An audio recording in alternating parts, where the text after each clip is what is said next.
Hello mga kakusina!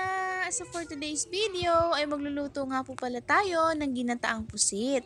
Nagready nga lang po ako ng kawali at naglagay ng mantika para sa ating igigisang mga ingredients. Kapag mainit na nga po ang mantika ay pwede na po nating igisa ang ating luya.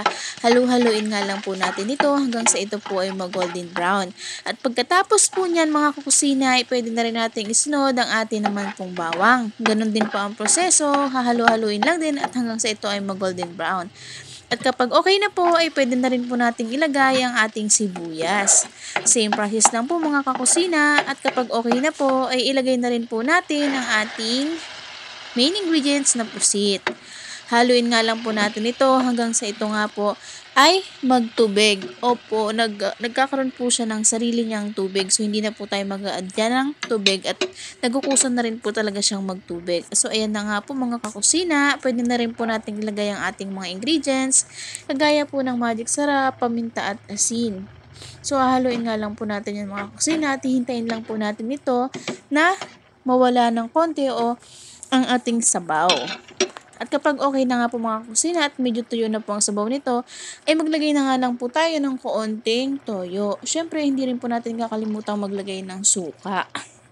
Opo, naglalagay nga po ako ng suka mga kusina at siyempre hindi mawawala ang ating siling green. So, okay na po yan mga kusina. Ilagay na rin po natin siyempre ang atin naman pong gata. Yan po ang isa sa nagpapasarap sa atin pong dish ngayon. Kaya nga ginataang pusit, 'di ba? Pasaway. So, haluin nga lang po natin ito mga kakusina. At kapag ka nga po kumukulo na ito, ay pwede na rin po nating ilagay ang ating talong. Yes po mga kakusina. Bali, nag-add nga po ako dito ng talong para naman po may gulay ang ating ginataang pusit.